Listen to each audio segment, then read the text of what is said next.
Hello friends, स्वागत है आपका। बहुत ही इंपॉर्टेंट टॉपिक है आज हम देखने वाले हैं। प्रत्यावर्ती धारा जनित्र जो होता है, जिसको हम एसी जनरेटर भी बोलते हैं या सिंपली हम डायनेमो भी बोलते हैं बोलचाल की भाषा में।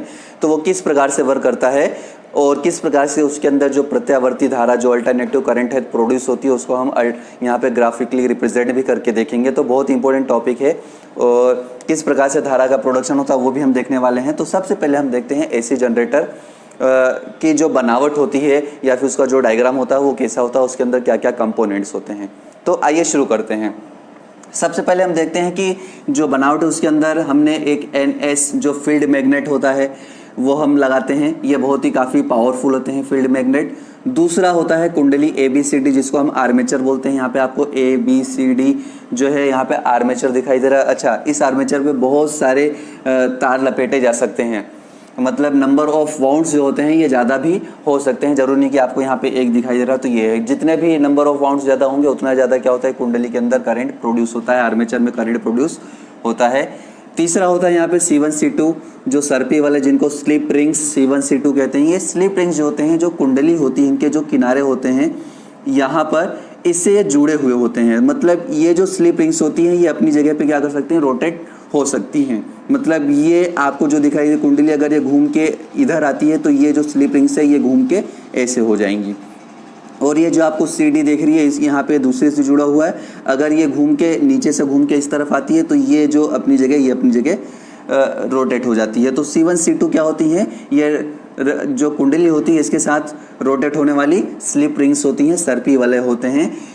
इनसे कनेक्टेड, इनको टच करते हुए B1 B2 दो ब्रशेस होते हैं जो कंडक्शन कर सकते हैं। इस रिंग्स के अंदर जो भी करंट आता है उसको कंडक्शन कर सकते हैं और इससे जो करंट होती है वो आउटर सर्किट होती है उसके अंदर फ्लो होता है। तो यहाँ पे हम देखते हैं कि ये किस प्रकार से वर्क करना शुरू कर देती है। तो बड़े ध्यान से देखिएगा, बहुत इंपॉर्टेंट टॉपिक है 10th और 12th दोनों क्लास के स्टूडेंट्स के लिए। तो हम यहाँ पे देखते हैं कि जो हमारे जनरेटर होता है वो फ्लेमिंग के राइट हैंड रूल के बेस पर वर्क करता है। राइट हैंड रूल जो होता है वो ये कहता है कि अगर हम इंडेक्स फिंगर को मैग्नेटिक फील्ड के डायरेक्शन में और जो आपके थंब है वो किसी कंडक्टर पर या किसी भी चालक पर लगने वाले बल की दिशा को प्रदर्शित करता है, तो उस चालक के अंदर जो कि चुंबकीय क्षेत्र में रखा हुआ मैग्नेटिक फील्ड के अंदर जो प्लेस्ड कंडक्टर है उसके अंदर जो करंट की डायरेक्शन होगी वो मिडिल फिंगर के डायरेक्शन में होगी। तो यहाँ पे हम देखते हैं, अब ये जो कुंडली होती है इसको हम किसी भी बाह्य सहायता से घुमा सकते हैं। आपने देखा होगा जो जनरेटर होता है उसको किसी मशीन या किसी डीजल इंजन की सहायता से घुमाया जाता है, वो हम जानते हैं। हमने जनरेटर देख भी रखा है तो हम समझ सकते हैं। इसको हम किसी अलग आउटर जो घुमाने वाली डिवाइस होती है उससे हम जोड़ देते हैं। तो जब हम इसको घुमाते हैं तो हमारी ये जो कुंडली होती है ये रोटेट करना शुरू करती है, क्योंकि अपनी जगह पे क्या करेगी, ये रोटेट करेगी। तो सीधी सी बात है, AB वाला पोर्शन ऊपर आएगा, CD वाला पोर्शन नीचे जाएगा, क्योंकि दोनों तो ऊपर आएंगे नहीं। तो AB वाला पोर्शन ऊपर, CD वाला पोर्शन नीचे जाता है। तो यहाँ पे जो चालक होता है, AB तक जो वायर होता है और C से D तक जो वायर होता है, इनके ऊपर लगने वाला जो फोर्स होता है वो अलग होता है। तो उसके अकॉर्डिंग उसके अंदर करंट भी प्रोड्यूस होता है। तो left hand rule right hand rule जब हम लगाते हैं तो N से S की ओर हमने मैग्नेटिक फील्ड लगा दिया और ये जो वायर के पे लगने वाले फोर्स की डायरेक्शन है वो थंब है। तो ये फोर्स जो ऊपर की ओर लग रहा है तो हमने इसको ऊपर की ओर कर दिया। तो जो करंट आपको दिखाई दे रहा है, जिस पोजीशन में आपको यहाँ पे दिखाई दे रहा है उसी पोजीशन में आपको बता रहा हूँ। तो अगर ये वायर ऊपर की ओर आएगा तो करंट जो होता है ये यहाँ इस डायरेक्शन में देखिए आप जा रहा है। और दूसरी तरफ जो CD होता है वो नीचे की ओर जा रहा होता है, मतलब मैग्नेटिक फील्ड की डायरेक्शन तो वही है, लेकिन फोर्स लगने वाले फोर्स की डायरेक्शन अंगूठा जो है नीचे की ओर अब करेगा, इंडक्ट करेगा फोर्स को। तो ये CD जो है ये नीचे की ओर जा रहा है, CD नीचे की ओर जा रहा है। तो इसके अंदर जो करंट की डायरेक्शन होगी वो नीचे की ओर। पहले क्या थी, करंट की डायरेक्शन ऊपर की ओर थी, ये अब यहाँ पे करंट की डायरेक्शन नीचे की ओर हो गई। मतलब एक चक्कर के अंदर, एक आधे चक्कर के अंदर जो बाह्य सर्किट के अंदर जो इसके अंदर करंट प्रोड्यूस हुआ वो ABCD डायरेक्शन में करंट प्रोड्यूस हुआ। अब चूंकि ये जो कुंडली होती है इसके अंदर करंट प्रोड्यूस हुआ तो ये करंट आउटर सर्किट में होता हुआ यहाँ पे B2 पर पहुंचेगा, C1 से होते हुए B2 पहुंचेगा। C1 जो है B2 से कनेक्टेड है, इसलिए B2 से होते हुए करंट क्या हो जाएगी, यहाँ पे B1 की ओर जाएगी और वापस ये पूरा एक सर्कल बन जाता है। अब होता क्या है, अगले वाला एक प्रोसेस तो हो गई। अब दूसरी प्रोसेस में जो हमारा ए बी है वो घूम के इधर आता है और जो सी डी है वो घूम के इधर जाता है। मतलब आपका ये जो सी डी वायर है वो ए बी तरफ हो जाता है और जो ए बी वायर है वो सी डी तरफ हो जाता है।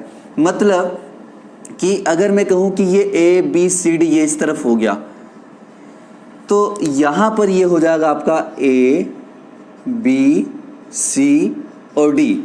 और चूंकि यहाँ पे ये जो रोटेट होके इस तरफ आएगा तो ये जो करंट की डायरेक्शन है वो यहाँ से, मतलब ये यहाँ से थोड़ा सा चेंज होता है, क्योंकि ये सी डी इधर है तो सी डी का जो क्या था वो C2 से जुड़ा हुआ था, ये हमने इसको C2 से जोड़ दिया। और जो आपका ए बी था वो C1 से जुड़ा था, ये वापस C1 से इस टाइप से जुड़ा हुआ लग रहा है। अब क्या होता है, वापस सी डी की डायरेक्शन, सी डी वापस क्या करेगा, ऊपर की ओर आएगा और ए बी जो होगा वापस नीचे होगा, क्योंकि एक ही डायरेक्शन में मोटर घूमती तो सी डी वापस ऊपर आएगा। घूम के इस तरफ गया था, अब सी डी वापस ऊपर आएगा और ए बी नीचे जाएगा। तो सी डी जब ऊपर जाएगा तो सी डी के अंदर जो करंट की डायरेक्शन इधर रहने पर सी डी की डायरेक्शन जो यहाँ डी से सी की ओर थी, सॉरी ये मैंने यहाँ पे गलत लिख दिया, सी और डी, तो यहाँ पे सी डी जब था तो उसके अंदर करंट की डायरेक्शन सी से डी की ओर थी और ए बी जब था उसके अंदर करंट की डायरेक्शन ए से बी की ओर थी।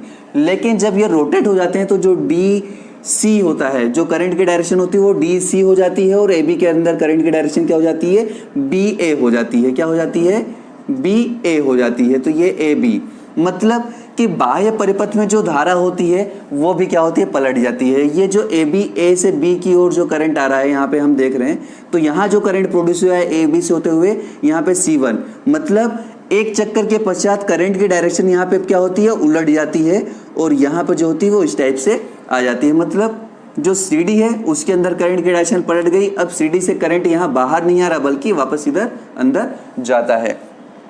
तो एक चक्र के पश्चात क्या होता है, हर चक्र में जो करंट होता है उसकी डायरेक्शन चेंज होती रहती है। कभी इस डायरेक्शन में, कभी करंट इस डायरेक्शन में फ्लो होता है, कभी करंट इस डायरेक्शन में फ्लो होता है, मतलब सीधे और उल्टे। और हम जानते भी जो अल्टरनेटिव करंट होती है वो एक बार ऊपर और एक बार नीचे चलती है, एक बार सीधी डायरेक्शन में एक बार उल्टे डायरेक्शन में चलती है। ये ग्राफ भी हम यहाँ पे प्लॉट करने वाले हैं। तो ये जो प्रिंसिपल, ये जो यहाँ पे कार्य करने की जो प्रोसेस थी वो हमने यहाँ पे अल्टरनेटिव करंट जो ऐसे जनरेटर था उसको हमने समझा। इसको हम डायनेमो प्रत्यावर्ती धारा जनित्र कहते हैं। तो 10th क्लास के लिए ये वीडियो जो होता है यहाँ तक बहुत इंपॉर्टेंट होता है। अब आगे और शुरू करते हैं। अब इसके अंदर हम आगे शुरू करते हैं। हम जानते हैं कि जो कुंडली है, अब हम यहाँ पे इसका जो प्लॉट होता है ग्राफ, उसको प्लॉट करने की प्रोसेस शुरू करने वाले हैं। तो हम जानते हैं ये जो कुंडली है ये मैग्नेटिक फील्ड के अंदर क्या कर रही है, मूव कर रही है। और हम जानते हैं इसका कुछ न कुछ एरिया है, क्योंकि अगर एल लेंथ और बी लेंथ का अगर हम इसको माने तो ये जो पूरा एरिया होगा जब ये मैग्नेटिक फील्ड को काटेगा तो उससे गुजरने वाला जो फ्लक्स होता है, कल हमने फ्लक्स के बारे में पढ़ा था, इस कुंडली से गुजरने वाला जो कुल फ्लक्स होगा वो अलग अलग एंगल पे अलग अलग क्या होगा, कम ज़्यादा होगा। इससे इसके अंदर करंट प्रोड्यूस होगा। अब जो प्रोड्यूस करंट होता है वो क्या होता है, फैराडे का नियम हम जानते हैं कि E इक्वल टू होता है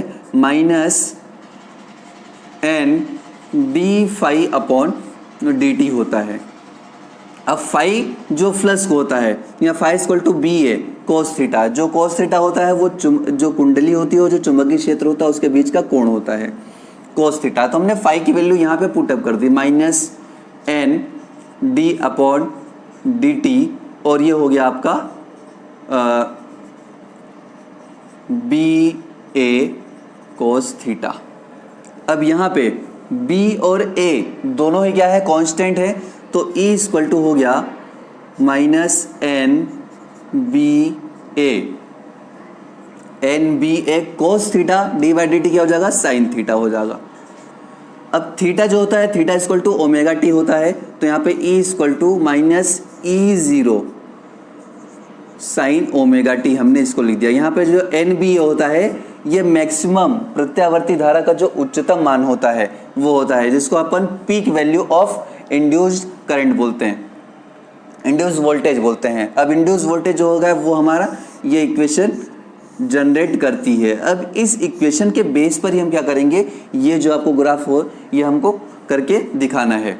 अब यहाँ पर जो टाइम पीरियड होता है वो अलग अलग होता है। यहाँ पे हम देखते हैं जब t इक्वल टू 0 होता है, t इक्वल टू 0 अगर होता है तो यहाँ पे टी इक्वल टू अगर जीरो रख देते हैं, अच्छा ओमेगा की वैल्यू जो होती है omega equal to 2 pi upon T भी होता है, ये वैल्यू भी हम यहाँ पे पुटअप कर देते हैं। पहले E equal to minus E zero sine 2 pi upon T into T.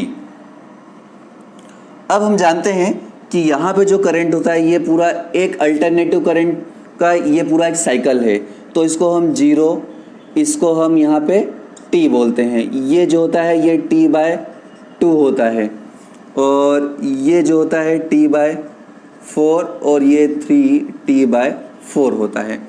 इसको अगर पाई की वैल्यू हम चेंज करें तो जीरो, ये 2 पाई यहाँ पे होता है, ये पाई होता है, ये पाई बाई 2 होता है, ये 3 पाई बाई 2 होता है। मतलब ये 1 2 3 4 5 वैल्यूज होती हैं टी की, मतलब टाइम इंटरवल की। तो यहाँ पे टी की value first when T equal to zero, मतलब जब जीरो कंडीशन थी, जब ये कुंडली अपनी मेन पोजीशन जो ओरिजिनल पोजीशन थी उसके अंदर थी, जब शुरू हुई नहीं हुई थी, टी इक्वल टू जब जीरो था, तो यहाँ पे टी इक्वल टू जब जीरो था तो उस कंडीशन में ई इक्वल टू यहाँ पे क्या हो जाएगा, टी इक्वल टू अगर मैं जीरो पुट कर दूं तो T equal to zero put करने पर यहाँ पे साइन जीरो की वैल्यू क्या होती है, जीरो होती है। तो यहाँ पे ई इक्वल टू क्या हो गया आपका, जीरो हो जाएगा। मतलब पहली जो कंडीशन थी उसके अंदर करंट प्रोड्यूस नहीं हुआ। दूसरी, जब T equal to T by 4 मतलब pi by 2, T equal to T by 4 हमने किया यहाँ पे, तो T equal to T by 4 करने पर हमारे पास जो करंट आता है E equal to minus E zero sine 2 pi upon T into T की वैल्यू हमने टी बाय 4 रख दिया, ये हो गया टी बाय 4, ये से ये कैंसिल हो गया और 2 2 जा 4, मतलब आपके पास बचेगा pi by 2। Sine pi by 2 की जो वैल्यू होती है E equal to sine pi by 2 sine 90 की वैल्यू 1 होती है, मतलब आपके पास बचेगा माइनस ई जीरो यहाँ पे। इसके बाद हम आगे बढ़ते हैं, टी बाय 4 के बाद टी बाय 2 आता है, तो यहाँ पे 2 pi by T into T की value T by 4 when T equal to T by 2, तो ई इक्वल टू क्या होता है, ई इक्वल टू होता है minus E zero sine 2 pi upon T. अब 2 पाई अपॉन टी इंटू ये जो आपको यहाँ पे टी दिख रहा है इसकी जगह हमने क्या लिख दिया, टी बाय 2 रख दिया, ये टी बाय 2 रख दिया, ये 2 से 2 और ये टी से टी कट गया, तो साइन पाई बचा। साइन पाई मतलब साइन 90, साइन 80, साइन 180 की वैल्यू क्या होती है, जीरो होती है। ई इक्वल टू क्या हो जाएगा आपका, जीरो हो जाएगा, क्योंकि साइन पाई की वैल्यू क्या होती है, साइन पाई इक्वल टू क्या होता है, जीरो होता है। इसके बाद हम थोड़ा आगे बढ़ते हैं, इसके बाद देखते हैं जब t equal to 3t by 4, t equal to 3t by 4, तो e इक्वल टू आपका होता है minus E zero sine 2 pi upon T into 3t by 4, तो t से t कट गया और ये 2 2 जा 4, 3 पाई बाई 2 आपका आ गया 3 pi by 2। 3 pi by 2 sine 3 pi by 2 की जो वैल्यू होती है वो -1 होती है, तो e माइनस ई और ये हो गया -1, दैट इज e, मतलब e की वैल्यू आपकी हो गई e zero, actually e zero है ये। और यहाँ पे जो अगली कंडीशन होती है वो 2 पाई होती है, तो अगली कंडीशन 3, ये 4 कंडीशन थी, ये 5th कंडीशन आपकी होगी when t equal to t। तो t इक्वल टू टी पर आपका क्या बचेगा, e equal to minus E zero 2 pi upon T into 3t by 4 हो गया। 3t बाई 4 ये तो पहले कंडीशन थी, लेकिन हमारी t की जगह क्या रखना है, t रखना है, तो ये t से t कट गया, तो आपका बचा sine 2 pi, e equal to minus E zero sine pi 2 pi, sorry 2 pi, और साइन 2 पाई की वैल्यू क्या होती है, साइन 2 पाई की वैल्यू होती है 0, तो ये हो गया आपका 0। तो इस प्रकार से जो 5 कंडीशन थी वो हमने यहाँ पे देखी। अब हम यहाँ पे देखते हैं कि जो ग्राफ बनता है वो कैसे बनता है। तो ग्राफ जो होता है वो हमने देखा, यहाँ पे हम ले लेते हैं अलग अलग कंडीशन, ये 0 कंडीशन और इसे मान लीजिए पूरी टी कंडीशन है। तो यहाँ पे आपका होगा t/2, ये आपका E0 पॉजिटिव है और ये -E0 हम इसको ले लेते हैं, ये एक्सिस, ये मैक्सिमम और ये मिनिमम वैल्यू। यहाँ पे आपका होगा t/4 और यहाँ पे होगा आपका 3t/4। अब यहाँ पे देखते हैं, यहाँ पे सबसे पहले जब t = 0 था तो e की वैल्यू क्या थी, यहाँ पे आपकी 0 थी, ये हमने 0 रख दिया। जब t की वैल्यू t/4 थी तो e क्या थी, -E0 था, मतलब t/4 पे जो वैल्यू आपकी आ रही है वो यहाँ पे E0 ये मैक्सिमम आ रही है, यहाँ पे ये आ गया। इसके बाद t = t/2 पर e की वैल्यू 0 थी, तो t = t/4 पे t/2 पर e की वैल्यू क्या थी आपकी 0 थी। इसके बाद 3t/4 t = 3t/4 पर 3t/4 पर आपके e की जो वैल्यू थी वो +e थी, यहाँ पर आपका जो e है वो माइनस था, सॉरी ये जो है ये यहाँ पे ये माइनस इस तरफ आएगा, ये t0 और 3t/4 पर आपकी वैल्यू जो है वो पॉजिटिव है, तो ये वैल्यू आपकी यहाँ पे आ गई। इसके बाद जो t = t है इस पर e की वैल्यू क्या है 0 है, तो ये वैल्यू आपकी यहाँ पर आ गई। अब ये जो सारे पॉइंट्स हैं इनको अगर हम मिलाएं तो हम यहाँ पे देखते हैं जो वोल्टेज होता है वो कैसे स्मूथली यहाँ पे मूव करता है। ये मिल गया, यहाँ से ये मिल गया, यहाँ से ये मिल गया और यहाँ से ये मिल गया। यहाँ पे ये जो आपको ग्राफ दिखाई दे रहा है, ये दिख रहा है कि एक अल्टरनेटिव करंट जो होता है, अल्टरनेटिव जो वोल्टेज होता है उसका ग्राफ दिखाई दे रहा है। तो इस प्रकार से ये वेव, साइन वेव अगर यहाँ पे प्रोड्यूस हो जाती है तो जो वेव्स तो जो वोल्टेज होता है वो क्या होता है, E = यहाँ पे जो हमने E0 sin ωt voltage produce किया था वो आ जाता है हमारे पास, और जो करंट होता है वो E = I/T होता है, क्योंकि हम जानते हैं जो करंट होता है E/T होता है, E/T होता है, और ये वोल्टेज है तो V/T, V/I, रेजिस्टेंस अगर फाइंड करेंगे या R = V/I कर दें तो हमारे पास जो करंट होता है वो क्या होता है, I = Q/T, I = Q/T होता है, Q/T से हम क्या कर सकते हैं, करंट जो होता है वो भी इस वोल्टेज को वेरी करके हम फाइंड आउट कर सकते हैं। तो ये जो वीडियो था ये आपकी समझ के लिए था कि किस प्रकार से एसी जनरेटर वर्क करता है और किस प्रकार से हम अल्टरनेटिव करंट प्रोड्यूस करके देखते हैं यहाँ पे, और आपका जो जनरेटर वो किस प्रकार से प्रत्यावर्ती धारा को जनरेट करता है वो हमने देखा, इसके कंपाउंड्स देखे और इसके कार्य की जो विधि थी और किस प्रकार से ग्राफ बनता है वो भी हमने देखा। तो इस वीडियो को जितना हो सके लाइक कीजिए, शेयर कीजिए, सब्सक्राइब जरूर कर दीजिए। तब तक के लिए जय हिंद।